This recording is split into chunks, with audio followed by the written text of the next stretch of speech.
You getting 4? You buying? A bestseller on day one, with some buying in bulk. The book everyone is talking about, now available for perusal and purchase. This independent bookshop in New York is making sure its customers are well catered for. Luckily, the president tweets a lot, so he has kind of stirred up his own publicity for a book that's not positive in his liking. But we did realize quickly in the last couple days that we needed to get as many copies as possible. As for the motives of some of those parting with their cash, I didn't generally intend to buy it, but I heard that it pissed the president off, so I decided to buy it. Across the Atlantic, just 20 copies of Fire and Fury Inside the Trump White House were on bookshop shelves across the whole of the UK on Friday. Those who got their hands on one couldn't wait to get stuck in.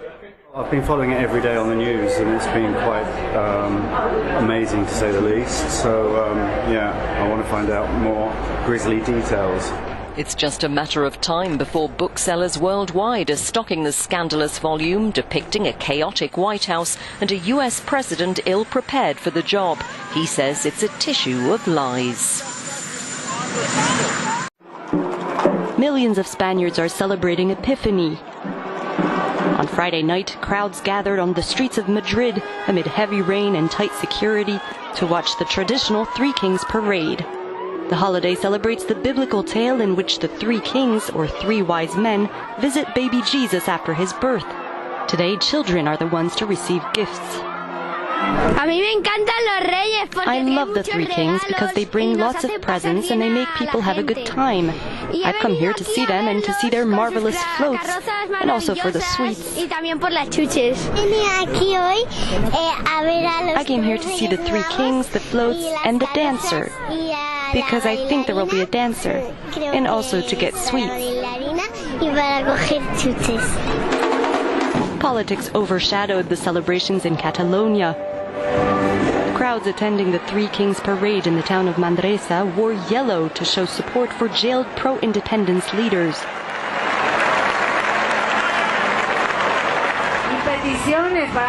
Meanwhile, in Mexico City, thousands gathered to get a slice of one of the country's tastiest traditions, a mammoth king cake, courtesy of the local government.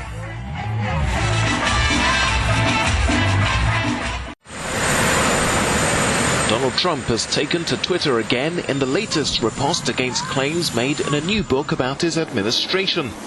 The US president says two of his greatest assets have been mental stability and being really smart. He adds he went from being a very successful businessman to a top TV star to president at his first attempt, a route he concludes has resulted in him being a very stable genius. The early morning posts are clearly another sign of Trump's frustration. Washington commentators say there's growing concern on both sides about Trump's house of cards. I think some Democrats are pointing to it as more evidence that, in their estimation, the president is unfit to serve, and they think that this is a White House that is bringing nothing but trouble to the American people. Republicans have a little different reaction. I think privately some have expressed concerns about the depictions inside, saying it's hard to have faith in a White House that works like this. But others, I think, are taking real glee in the downfall of Steve Bannon, which is the immediate consequence this book has produced. Author Michael Wolff was granted unusually wide access to the West Wing during much of Trump's first year. He says people around the president believed that he's unfit for office and that White House staff treated Trump like a child. Yeah. It was a surprise. Yeah. After that. 6 Arab countries have pledged to seek international recognition of a Palestinian state with East Jerusalem as its capital. In Amman, the foreign ministers of Jordan, Saudi Arabia, the UAE, Egypt, Morocco, and the Palestinian Authority said they also aim to ensure no other country decides to recognize Jerusalem as Israel's capital. It comes exactly 1 month after U.S. President Trump's controversial move sparked protests across the Middle East and infuriated Arab and Western leaders alike. The status of Jerusalem is one of the biggest obstacles to any peace deal between Israel and the Palestinians. Israel considers all of Jerusalem as its indivisible capital, while Palestinians want the eastern part of the city as a future capital for their own independent state. Authorities in Australia are battling massive bushfires that threaten to rage out of control. Several structures are burning on the outskirts of the country's second largest city, Melbourne, state capital of Victoria. More than 50 fires have been reported across the state, and some 400 households are without power. Emergency warnings have also been sounded in the rural southeast state of South Australia, where another fire has forced residents to seek shelter in buildings because roads are too dangerous to use. The region's experiencing a heat wave with temperatures in excess of 40 degrees Celsius, with the flames fanned by high winds. Turkish President Recep Tayyip Erdogan has accused a French journalist of acting like a member of a group described as terrorist in Turkey and referred to as FETÖ. Joel Richard from Envoyé Special asked about weapons deliveries from Turkey to Syria in 2014, which were allegedly bound for ISIL.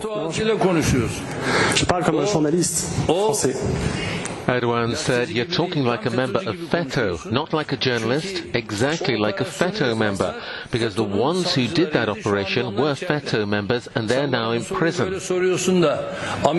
What about the fact that the US has sent 4,000 trucks of weapons to Syria? Why you don't ask about that? When you're asking your questions, you should be sensitive in this point, and don't talk with the mouth of others. And I also want you to know that you're not talking with someone who will accept this or swallow this. Earlier, a group of activists from Reporters Without Borders staged a protest in front of the Turkish embassy in Paris, holding stenciled images of jailed journalists in Turkey. Mr. Erdogan is in Paris for talks with Emmanuel Macron amid protests over press freedom and concerns about human rights in Turkey. The North Korean representative at the International Olympic Committee has said his country will probably participate in next month's Winter Olympic Games in Pyeongchang. The comments come a day after Pyongyang agreed to take part in official talks with Seoul. Committee member Chang-un is thought to be heading to Switzerland to discuss the country's participation with other IOC members. Chang told reporters at Beijing's international airport that a figure skating pair from North Korea are likely to take part in the Games. North Korean leader Kim Jong-un said in his New Year's Day address that he would consider sending a delegation to the Pyeongchang Winter Games. North Korea sent a full team to the Asian Games in Incheon in 2014 and came 7th in the medal tables.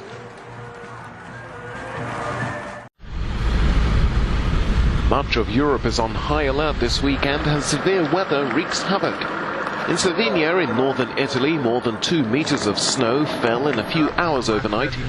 Several days of heavy, wet snow have already set off one avalanche that killed a German woman and her daughter on an off-piste ski run. In southwestern Germany, heavy rainfall has caused widespread disruption to a number of cities hit by flooding. The threat of landslides has forced authorities in many areas to issue evacuation orders. A number of roads have been destroyed and shipping traffic on the River Rhine between France and Germany has been halted because of the high tide. It's a similar situation in the French capital, where heavy rain has caused the River Seine to rise by more than 3 meters. With more downpours expected this weekend, officials say they've readied emergency measures in case of flooding.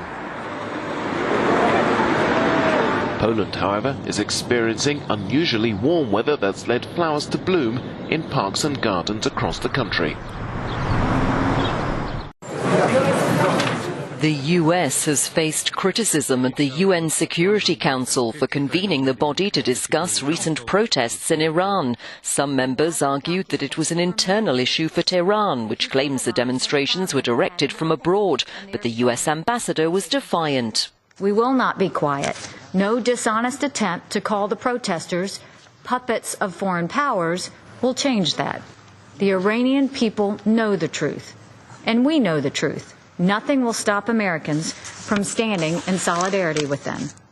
France's UN ambassador argued the protests don't threaten international peace and security, saying we must be wary of any attempts to exploit this crisis for personal ends. For his Russian counterpart, the meeting was an attempt to undermine the Iran nuclear deal, which President Trump opposes. Why is the United States, a permanent member of the Security Council and one of the authors of the UN Charter, undermining the authority of the Security Council as the main body responsible for maintaining international peace and security? The Iranian Foreign Minister Javad Zarif wrote on his Twitter account that the meeting was another foreign policy blunder for the Trump administration. At Friday rallies in Iran, pro-government protesters chanted "Death to America" and "Death to Israel." And blaming cyberspace for stoking unrest, Tehran's Friday prayer leader called on the Islamic Republic to create and oversee its own social media applications. E deporte está na caminda, despesa e espaço comercial na continuação.